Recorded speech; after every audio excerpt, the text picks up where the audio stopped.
Ferme les yeux un instant, respire, écoute le silence de la nuit. Au fond de ton cœur, il existe des désirs que tu crois secrets, mais Allah les voit. Il y a des chemins que tu empruntes sans y penser, et chacun laisse une empreinte sur ton âme. 4 péchés, 4 ombres, 4 barrières entre toi et la lumière d'Allah. Le premier, celui qui déchire la pureté du corps et de l'esprit. Le second, celui qui brise des serments sacrés et détruit la confiance. Le troisième, celui qui détourne la passion divine vers l'ombre et le mensonge. Et le quatrième, un souffle de parole qui salit l'innocent et attire la colère céleste.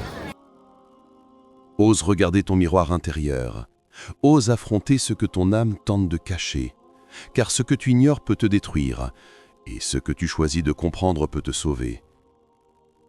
Reste avec nous, car ce voyage ne parle pas des autres, il parle de toi, de ton cœur, de ta foi et de la lumière que tu peux retrouver même après la chute. 1.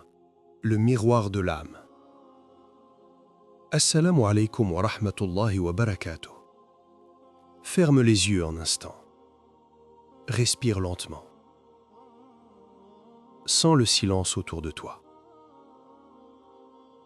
Dans ce silence, imagine qu'un miroir se dresse, non pas devant ton visage, mais à l'intérieur de ton cœur.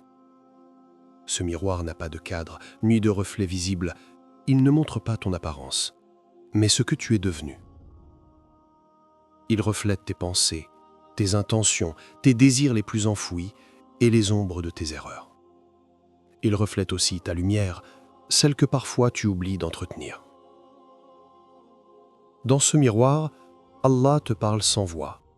Il te montre que la beauté d'une âme ne réside pas dans la perfection, mais dans sa capacité à reconnaître ses fautes et à chercher sa miséricorde. C'est là que tout commence. Avant de parler de péché, il faut parler de conscience. Avant de dénoncer, il faut s'éveiller. Tu sais, l'homme moderne vit dans un monde saturé de regards. Des regards qui jugent, des regards qui convoitent, des regards qui oublient qu'Allah voit tout. Pourtant, le seul regard qui compte est celui qu'on porte sur soi-même, quand on est seul, la nuit, et que plus personne ne nous regarde. C'est à cet instant que le miroir intérieur se manifeste. Et c'est dans ce miroir que se joue la véritable bataille, celle du nafs, l'âme inférieure, qui pousse au désir, contre le qalb, le cœur, qui cherche à se purifier. Le prophète Mohammed sallallahu alayhi wa sallam a dit « Il y a dans le corps un morceau de chair. S'il est sain, tout le corps est sain. Et s'il est corrompu, tout le corps est corrompu. » C'est le cœur. Ces mots ne parlent pas d'un organe, mais d'un sanctuaire. Et c'est dans ce sanctuaire que résident les désirs, les tentations, les envies, mais aussi la foi, la pudeur, la crainte révérentielle. Imagine-toi maintenant au bord d'un désert. Le vent est chaud, le sol brûle, et devant toi s'étend une vaste étendue de sable sans fin. C'est ton âme. Elle est vaste, mais elle peut s'assécher. Et au loin, une source brille. C'est la parole d'Allah. Chaque fois que tu récites une sourate, que tu baisses le regard, que tu résistes à un désir illicite, tu t'approches de cette source. Chaque fois que tu cèdes, tu t'en éloignes. Et plus tu t'éloignes, plus le mirage devient réel, plus l'eau semble être ailleurs, dans l'écran, dans les corps, dans la distraction. Mais ce n'est qu'un leurre. C'est ici que commence notre voyage à travers ces 4 péchés sexuels condamnés par le Coran. Ce n'est pas une leçon de morale, c'est un miroir tendu à l'âme. Car chaque fois que le Coran parle d'interdiction, il parle aussi de protection. Allah ne condamne pas pour punir, il interdit pour préserver. L'histoire que je vais te raconter pourrait être celle de n'importe qui. Un soir, un jeune homme s'assoit seul sur son lit, téléphone à la main. Le monde est endormi, mais son esprit est en tumulte. Une publicité s'affiche, une image attire son regard. Il hésite, il lutte, puis il glisse. 1 fois, 2 fois, 100 fois. Il ne se rend pas compte, mais son âme s'absombrit. Ce qu'il consomme n'est pas seulement une image, c'est une blessure invisible qu'il inflige à son cœur. Le lendemain, il prie, mais son esprit est distrait. Il veut pleurer, mais ses larmes ne refusent de couler. Ce qu'il ignore, c'est que chaque péché creuse un voile entre lui et la lumière d'Allah. Ce jeune homme, c'est peut-être toi, peut-être moi, peut-être n'importe quel croyant en lutte. Car la tentation ne frappe pas seulement le faible, elle visite aussi les pieux. Mais le danger, c'est de s'habituer à tomber, au point de ne plus ressentir la douleur de la chute. Allah dit dans le Coran « Ne suivez pas les pas de Shaitan, car il vous commande la turpitude et le mal. » Remarque, Allah ne dit pas « Ne tombez pas dans le mal », mais « Ne suivez pas les pas ». Car le diable ne pousse pas d'un coup, il conduit pas à pas. Il commence par une pensée, un regard, une plaisanterie, un message, une image, un lien. Et avant même qu'on s'en aperçoive, le cœur est pris dans sa toile. Alors, pose-toi cette question. Que reflète ton miroir intérieur aujourd'hui? Est-ce la pureté que tu désires offrir à Allah ou le trouble que tu caches aux autres? Es-tu maître de ton regard ou es-tu devenu esclave de ce qu'il convoite? Certains disent « ce n'est rien, c'est humain ». Oui, c'est humain de désirer, mais c'est divin de se retenir. Le vrai courage n'est pas de céder, c'est de dominer son nafs quand il brûle. Le prophète Mohammed sallallahu alayhi wa sallam a dit « Le fort n'est pas celui qui terrasse les gens, mais celui qui se domine lorsqu'il est en colère. » Et si cette colère n'était pas seulement celle de la rage, mais aussi celle du désir?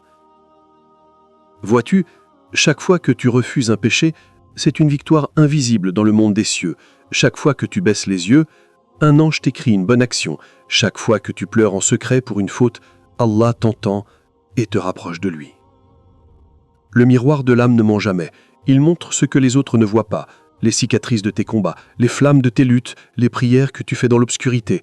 Il montre aussi ta lumière, même si elle tremble. Et Allah aime cette lumière, car elle prouve que malgré les chutes, ton cœur est encore vivant. Alors, avant de parler du premier péché, regarde encore une fois ton reflet. Demande-toi, est-ce prêt à entendre la vérité, non pas pour juger les autres, mais pour me purifier moi-même? Est-ce prêt à affronter ce qui, au fond, me détourne d'Allah? Le voyage commence ici, là où le silence rencontre la conscience et où l'âme, face à son miroir, décide de redevenir lumière. 2. Le premier péché. L'acte hors mariage, zina. Le Coran ne laisse aucun doute. Et ne vous approchez pas de la fornication, zina, c'est une turpitude, un chemin détestable. Sourate 17, verset 32. Remarque bien la subtilité des mots divins. Allah ne dit pas « ne commettez pas », mais « ne vous approchez pas ». Cette différence révèle une vérité profonde.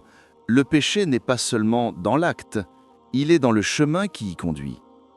Chaque regard prolongé, chaque message ambigu, chaque pensée entretenue est une pierre posée sur la route du zina. Dans un monde où le désir est devenu une marchandise, cette injonction résonne comme une voix oubliée au milieu du vacarme. On te dit « suis ton cœur », mais personne ne précise que ton cœur n'est pas toujours ton guide. Parfois, il est ton test. Le zina, c'est cette fracture invisible qui sépare le corps de l'âme. Deux êtres s'unissent sans l'autorisation d'Allah, sans bénédiction, sans cadre sacré, et à cet instant, quelque chose se perd. La baraka.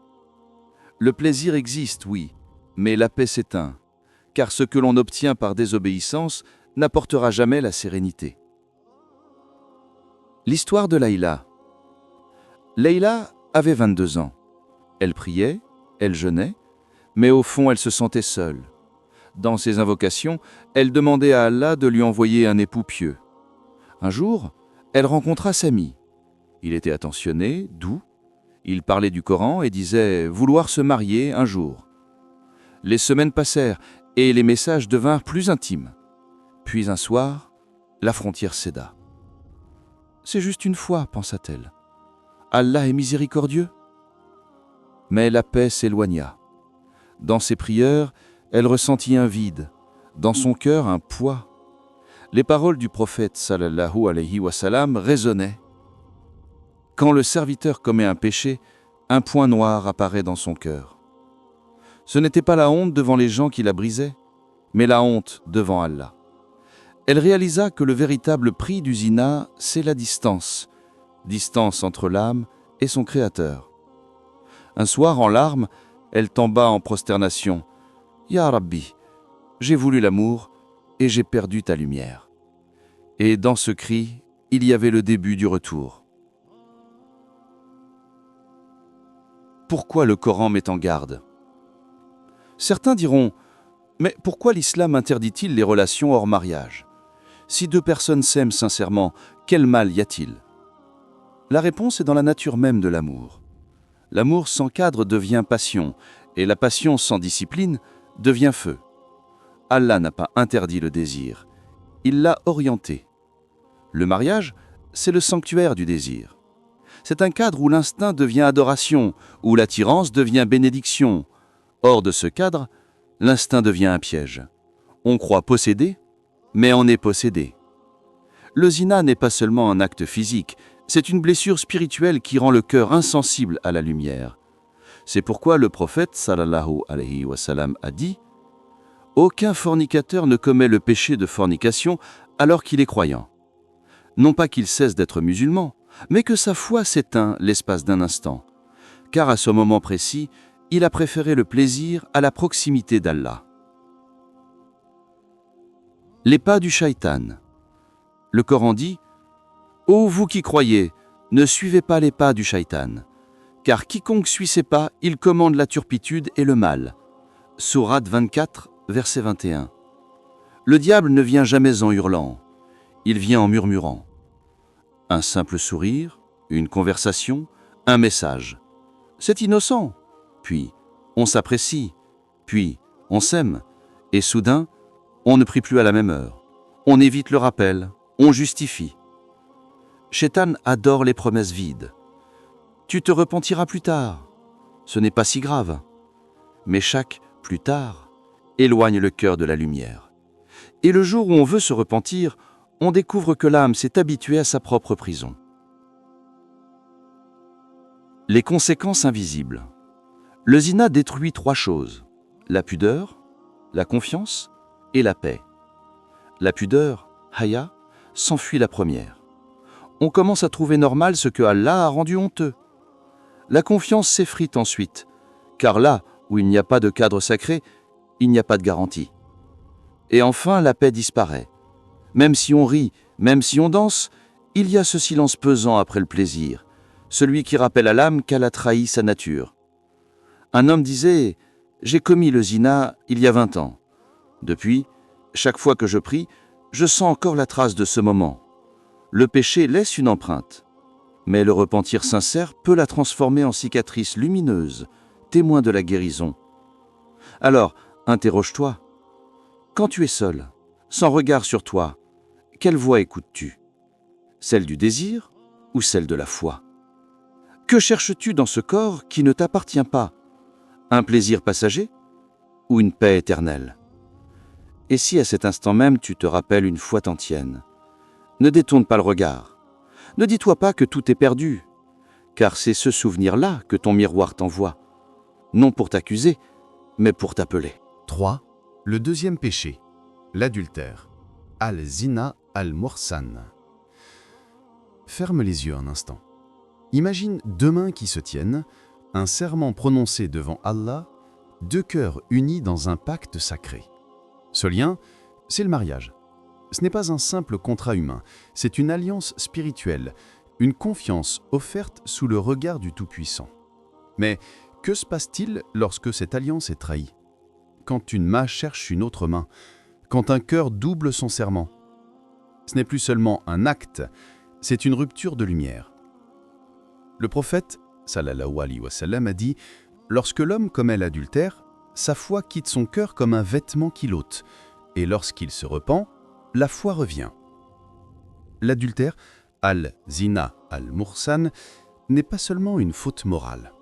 C'est une fissure dans l'édifice de la confiance, un tremblement invisible qui brise famille, enfants et âme. Dans le Coran, Allah a placé ce péché parmi les plus graves. et ceux qui n'invoquent pas d'autres divinités avec Allah, qui ne tuent pas la vie qu'Allah a rendue sacrée et qui ne commettent pas de fornication, car quiconque fait cela rencontre le châtiment. Sourate 25, verset 68. Observe la gravité. Le zina est placé aux côtés du meurtre et du shirk, car il tue lui aussi. Non pas les corps, mais la pureté du cœur, la confiance d'un foyer, la quiétude d'une âme. L'histoire d'Ibrahim. Ibrahim était marié depuis 12 ans, un homme calme, apprécié, père de 2 enfants. Mais la routine s'installa, les silences devinrent lourds, et les regards se croisèrent ailleurs. Au travail, une collègue lui parlait avec douceur. Elle riait à ses pontanzeries. Il se disait « ce n'est qu'une amitié », puis un jour, un message envoyé tard dans la nuit. Quelques semaines plus tard, un café. Puis un soir, une chambre d'hôtel. Le lendemain, il se réveilla le cœur vide. L'acte était passé, mais son âme brûlait. Chaque fois qu'il posait les yeux sur sa femme, il voyait le visage de sa faute. Chaque fois qu'il priait, il sentait une porte fermée. Le péché, une fois commis, ne s'oublie pas. Il laisse un goût amer dans les invocations, un poids dans les prosternations. Ibrahim cessa de sourire, sa femme, sans comprendre, sentit son éloignement, ses enfants, sans savoir, ressentirent son silence. Le zina, ce n'est pas une aventure, c'est une fissure qui se propage dans tout ce qu'on aime. La mécanique du piège. L'adultère ne naît jamais soudainement, il pousse dans le terreau du désordre intérieur. D'abord une frustration, ma femme ne me comprend plus. Ensuite une justification, je ne fais de mal à personne. Puis l'habitude, je mérite un peu de bonheur et enfin la chute. Le prophète, sallallahu alayhi wa sallam, a décrit ce processus d'une manière bouleversante. Les yeux commettent le zina par le regard, les oreilles commettent le zina en écoutant, la langue commet le zina par la parole, les mains par le toucher, les pieds par la marche et le cœur désire. Puis, les parties intimes confirment ou démentent cela. Sahih Muslim. Chaque vue volée, chaque mot glissé, chaque pensée nourrie est une porte entr'ouverte, et Shaitan n'a besoin que d'une fente pour faire passer la tempête. Les cicatrices invisibles. Les conséquences de l'adultère dépassent le visible. Un foyer se brise, oui, mais le plus grand dommage est spirituel. L'âme devient instable, car elle vit dans le mensonge, la prière perd sa saveur, le zikr devient mécanique, on prie sans y être.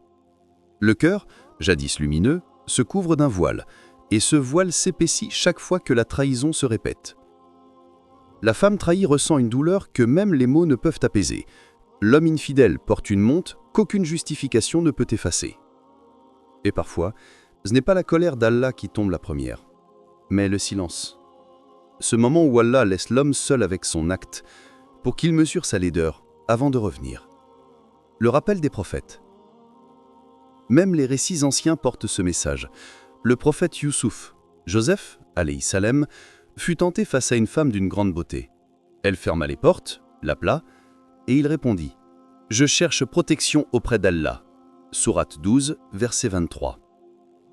Youssouf était jeune, isolé, sans témoin, mais il se souvint qu'Allah le voyait, et ce souvenir suffit à briser la tentation. Le secret de Youssouf n'est pas la force du corps, mais la clarté du cœur. C'est cette clarté qui manque à l'adultère. Lorsque le cœur cesse de se souvenir d'Allah, la faute devient possible. Les enfants du silence. L'adultère laisse souvent derrière lui des enfants, parfois ceux qu'il commet soi-même, parfois ceux des autres. Des enfants qui grandissent dans des foyers brisés, dans des non-dits, dans des cicatrices familiales transmises comme un héritage. Et chaque fois qu'un foyer s'effondre, Shaitan rit. Le prophète, sallallahu alayhi wa sallam, a rapporté que le diable installe son trône sur la mer et envoie ses soldats tenter les gens. Celui qui réussit à semer la discorde entre mari et femme reçoit ses louanges. Toi, dit Shaitan, tu as le meilleur parmi mes soldats. L'adultère n'est donc pas un plaisir secret, c'est une guerre invisible contre ton propre foyer. Et pourtant, la porte reste ouverte. Même dans la gravité, Allah laisse une lumière. Celui qui s'humilie sincèrement, qui pleure, qui regrette, qui s'éloigne de la cause de son péché, cela trouve la porte ouverte. Allah dit « Dis, ô mes serviteurs qui avez commis des excès contre vous-mêmes, ne désespérez pas de la miséricorde d'Allah, car Allah pardonne tous les péchés. » Sourate 39, verset 53. Mais le pardon ne s'achète pas avec des mots. Il s'obtient avec un changement un cœur qui se tourne du péché, une langue qui fait istighfar, des pas qui fuient la tentation. Alors pose-toi cette question, qu'est-ce qui vaut plus à tes yeux, quelques instants de passion ou la confiance d'Allah? Que cherches-tu dans ce visage étranger que tu ne trouves pas dans ton épouse? Et si Allah t'offrait une seconde chance, oserais-tu la saisir? Car la vérité, c'est que tout adultère commence par une promesse à soi-même, « Je ne ferai jamais ça », et se termine par un murmure à Allah, « Pardonne-moi ». 4. Le troisième péché, les pratiques sexuelles déviantes, hors cadre licite. La sexualité, dans la vision islamique, n'est pas une honte, c'est un secret divin, un souffle de vie, un miroir du lien entre l'homme et son Créateur. Mais quand ce don sacré est détourné de son chemin, il cesse d'être lumière pour devenir feu. Allah a créé la passion non pour détruire, mais pour unir dans la pureté. Il a tracé des limites, non pour restreindre le plaisir, mais pour protéger l'âme de la déchéance. Et parmi les péchés les plus sombres, se trouvent ceux qui déforment la nature originelle, les actes qui renversent l'ordre de la fitra, cette pureté innée gravée dans chaque être humain. Et quand Lot dit à son peuple « Commettez-vous l'indécence que nul, parmi les mondes, n'a commise avant vous. Vous allez vers les hommes au lieu des femmes. Vous êtes un peuple outrancier. » Sourate Al-A'raf, versets 80 à 81. Ces versets ne sont pas un simple rappel historique, ils sont un miroir pour chaque génération qui oublie la sagesse de ses limites.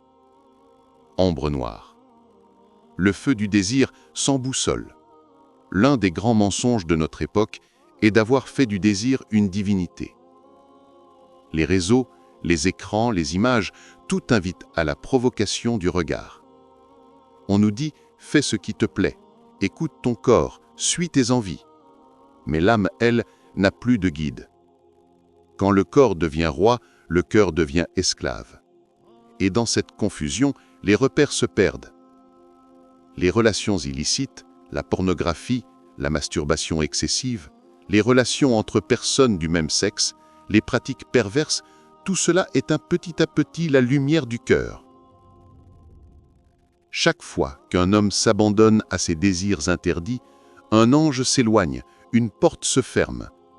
Il goûte à un plaisir éphémère, mais son âme en ressort plus vide. Ce qui semblait doux devient poison. Ce qui semblait libéré devient une prison. Symbole de lumière. L'histoire d'Adam et du piège de Shaitan. Lorsque Shaitan refusa de se prosterner devant Adam, il jura « Je les égarerai tous, sauf tes serviteurs sincères ». Sourate 15, versets 39 à 40. Et parmi ses ruses les plus puissantes, il choisit la tentation du désir, car elle agit dans le secret, parce qu'elle détruit lentement, sans bruit, dans l'intimité des écrans et des chambres fermées. Un homme peut prier, jeûner, donner l'aumône, mais s'il laisse son regard s'égarer, son cœur se corrompre dans l'ombre, son adoration devient lourde et sans goût. La désobéissance charnelle est comme un poison invisible. Elle entre par les yeux, traverse le cœur et étouffe la lumière de la foi. Miroir. L'histoire de Samir. Samir avait 26 ans. Il priait, jeûnait, étudiait le Coran. Mais chaque nuit, seul, il tombait dans le piège des écrans. Au début, il se disait « c'est passager, je contrôle ». Puis il devint dépendant, ses prières étaient rapides, ses pensées impures, sa foi sèche. Un jour, il sentit dans son cœur un vide terrible. Il n'avait plus peur d'Allah. Et c'est là qu'il comprit, son regard était devenu son shaitan. Il décida alors de briser ce cercle. Chaque fois que l'envie montait, il faisait les ablutions. Chaque fois que son âme réclamait l'image, il récitait « Et pour celui qui craint de comparaître devant son Seigneur, il y aura 2 jardins. » Sourate 55, verset 46. Et peu à peu, il sentit la lumière revenir dans ses prières. Parce que celui qui combat son désir, Allah le remplace par une douceur plus grande, celle de sa proximité. Symbole de pluie. La déviation, reflet d'une blessure spirituelle. Les pratiques sexuelles déviantes, qu'elles soient homosexuelles, extraconjugales ou perverties, ne naissent pas d'un hasard. Elles sont souvent les symptômes d'un cœur blessé, d'une âme en manque d'amour vrai, d'une foi fragilisée. L'être humain cherche l'union, mais quand il ne trouve pas celle du cœur, il cherche celle du corps. L'islam n'enseigne pas la haine des fautifs. Il enseigne la guérison des cœurs égarés. Car celui qui chute dans la déviation n'a pas besoin de condamnation, mais de rappel, de miséricorde et de vérité. Allah n'a jamais fermé la porte du retour, mais il a rappelé que le feu du désir, s'il n'est pas contenu, finit par consumer l'âme entière. Ne vous approchez pas de la fornication, c'est une turpitude, et quel mauvais chemin. Sourate 17, verset 32. Remarquez le mot, ne vous approchez pas, ne la commettez pas. Allah sait que le chemin du péché commence bien avant l'acte. Par un regard, une pensée, un mot, une curiosité. Symbole de feu. Le monde moderne, une épreuve sans précédent. Jamais dans l'histoire de l'humanité, les tentations n'ont été aussi accessibles. Un téléphone dans la main et Shaitan a un trône dans ta poche. Des millions d'images, des sons, des visages, des illusions. Tout est conçu pour voler la pureté du cœur. Mais celui qui garde sa chasteté dans ce monde est comme un héros silencieux. Le prophète sallallahu alayhi wa sallam a dit « Parmi les 7 que Dieu abritera sous son ombre le jour où il n'y aura d'ombre que la sienne, un jeune homme qui a repoussé une femme belle et de haut rang en disant « Je crains Allah ». Sahih al-Bukhari. Dans un monde qui glorifie la nudité, celui qui garde ses yeux purs devient un saint. Symbole de lumière. La lumière du repentir. Même après les plus sombres fautes, la porte d'Allah reste grande ouverte. Ceux qui ont sombré dans des pratiques déviantes, dans la dépendance aux images ou dans la désobéissance du corps ne sont pas perdus. Leur chute peut devenir leur renaissance. Car Allah aime le retour sincère plus que la perfection froide. Allah aime ceux qui se repentent et il aime ceux qui se purifient. Sourate 2, verset 222. Chaque larme versée dans la nuit, chaque prosternation faite pour fuir le péché est une victoire. Car le vrai courage n'est pas de n'avoir jamais chuté. Le vrai courage, c'est de se relever encore et encore jusqu'à ce que la honte devienne lumière. Symbole de pouce. Le secret de la maîtrise. La chasteté, al-affa, n'est pas une répression, c'est une liberté. C'est le moment où ton cœur cesse de te diriger et où ton âme reprend le gouvernail. C'est la paix d'un cœur qui sait qu'il n'a pas trahi ni son Créateur, ni lui-même. Car l'amour véritable, dans la vision divine, n'est pas une fusion des corps, c'est une rencontre entre deux âmes qui marchent vers Allah côte à côte.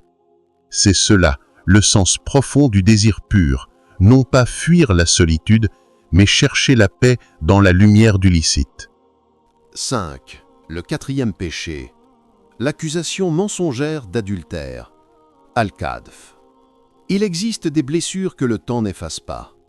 Des mots lancés dans le vent, mais qui restent suspendus au-dessus d'une vie entière. Parmi les péchés les plus lourds aux yeux d'Allah, il y a celui de la langue. Accuser un innocent d'un acte qu'il n'a jamais commis. Car si le corps peut blesser la chair, la parole, elle, blesse l'âme. Ceux qui lancent des accusations contre les femmes chastes sans produire ensuite 4 témoins, fouettez-les de 80 coups et ne recevez plus jamais leur témoignage. Sourate An-Nur 24:4. Le Coran est d'une fermeté absolue sur ce point. Pourquoi ? Parce que la dignité, l'honneur et la réputation d'un croyant sont sacrés. Et celui qui salit un nom sans preuve se fait l'instrument du shaitan. les mots qui tuent plus que le fer. Imagine un instant, une femme pieuse, pure, priant chaque jour, respectée de tous.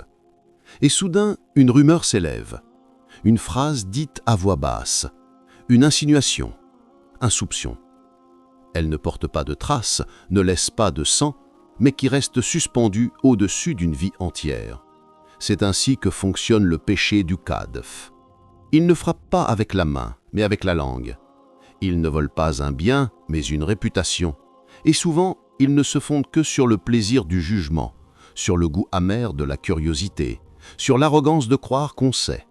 Le prophète sallallahu alayhi wa sallam a dit « Celui qui couvre la faute de son frère, Allah couvrira ses fautes le jour du jugement. » Muslim. Mais celui qui expose, invente ou répand le mal, même par des mots, même en plaisantant, s'expose à la colère du Très-Haut. L'histoire d'Aïcha, qu'Allah l'agrée. Un jour, le prophète et ses compagnons revenaient d'une expédition. Aïcha, son épouse, jeune et pure, perdit son collier et resta en arrière du convoi pour le chercher. Quand elle revint, elle trouva le camp vide. Safwan, un compagnon, la vit, la fit monter sur son chameau et la ramena au prophète. Mais quand les hypocrites virent cela, ils y virent une occasion. Ils murmurèrent « Regardez, Aïcha n'était pas seule. Que faisaient-ils ensemble ?» Et la rumeur se répandit dans Médine comme un poison. Le prophète souffrit. Aïcha pleurait des nuits entières, jusqu'à tomber malade. Puis Allah fit descendre les versets qui la blanchirent. « Ceux qui sont venus avec la calomnie sont un groupe d'entre vous. Ne pensez pas que cela soit un mal pour vous, mais plutôt un bien.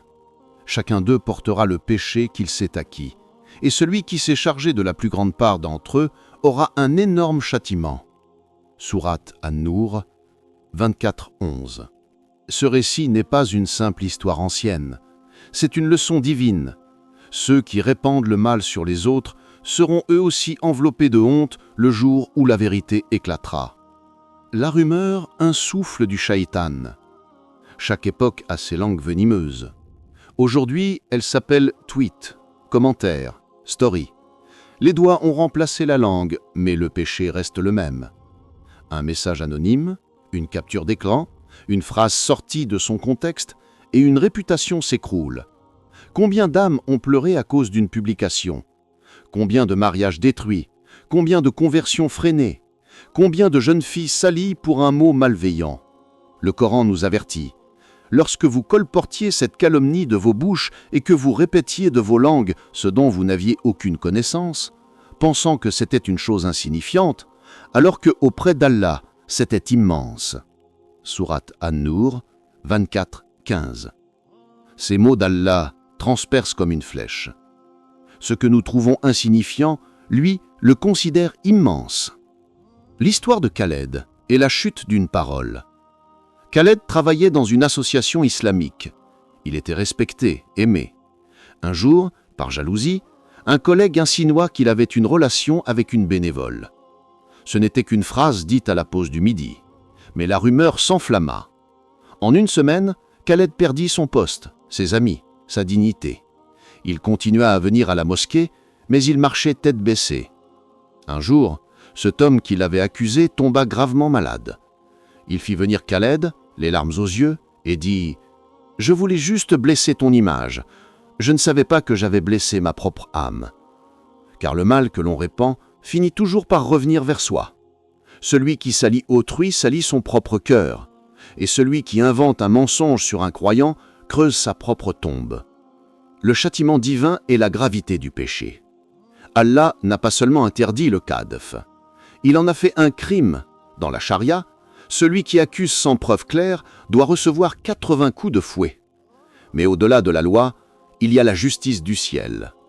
Le prophète sallallahu alayhi wa sallam a dit « Un homme peut prononcer une parole qui déplaît à Allah, sans y prêter attention, et à cause d'elle, il tombera dans l'enfer plus loin que la distance entre l'Orient et l'Occident. » Al-Bukhari.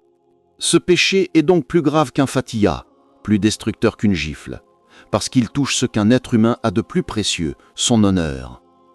Et la question du cœur. Avant de parler d'un autre, as-tu vérifié? Avant de partager un message, as-tu réfléchi? Avant de juger, as-tu prié? La langue est une épée. Un peut défendre la vérité ou trancher la paix. Et chaque mot prononcé sera un témoin le jour du jugement. Pas une parole ne sort de sa bouche sans qu'un ange vigilant ne l'inscrive.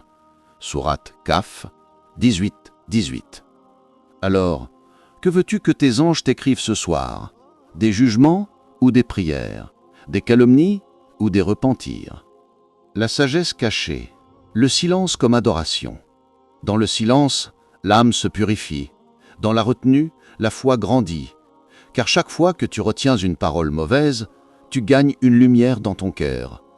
Le prophète sallallahu alayhi wa sallam a dit « Celui qui me garantit ce qu'il y a entre sa mâchoire et ce qu'il y a entre ses jambes, je lui garantis le paradis. » Al-Bukhari. Ce hadith résume tout. Deux choses détruisent l'homme, la langue et le sexe. Et ceux qui les maîtrisent entrent dans le cercle des bien-aimés d'Allah. Le rappel final de la colère divine. Pourquoi ce quatrième péché attire-t-il la colère divine plus que les autres? Parce qu'il combine deux crimes, la désobéissance du cœur et la destruction d'autrui. C'est un double poison, contre soi et contre les autres. Allah peut pardonner celui qui a péché par faiblesse de désir, mais il punit sévèrement celui qui blesse par arrogance et mensonge. Car le premier cherche à se cacher, honteux de sa faute. Le second parle fort, fier de son venin. Et le prophète sallallahu alayhi wa sallam a dit « Le musulman est celui dont les musulmans sont à l'abri de sa langue et de sa main. » Al-Bukhari. Et la lumière après l'ombre. Regarde ton cœur une dernière fois. Ce voyage à travers les péchés n'était pas un jugement. Il était un miroir tendu à ton âme, un appel discret mais puissant. Reviens à Allah avant qu'il ne soit trop tard. Chaque désir illégal, chaque transgression, chaque parole malveillante laisse une trace. Mais chaque repentir sincère, chaque larme versée, chaque effort pour se détourner de l'ombre rallume une lumière. Allah ne ferme jamais ses portes. Il ne se lasse jamais de ceux qui cherchent sa miséricorde. Même le plus sombre des péchés peut devenir une source de renaissance si le cœur s'humilie et se tourne vers lui. Souviens-toi, la chasteté n'est pas une contrainte, mais un trésor. La fidélité n'est pas une restriction, mais une force. La maîtrise de soi n'est pas une privation, mais une victoire. Et le silence de la langue est une protection qui élève l'âme. Alors, où que tu sois, peu importe tes chutes passées, le chemin est devant toi. Prends-le, pas à pas, avec humilité et courage. L'ombre du péché peut être profonde, mais la lumière d'Allah est infinie. Et celui qui choisit la lumière retrouve la paix, la pureté et l'honneur que même les tempêtes de la vie ne pourront jamais effacer.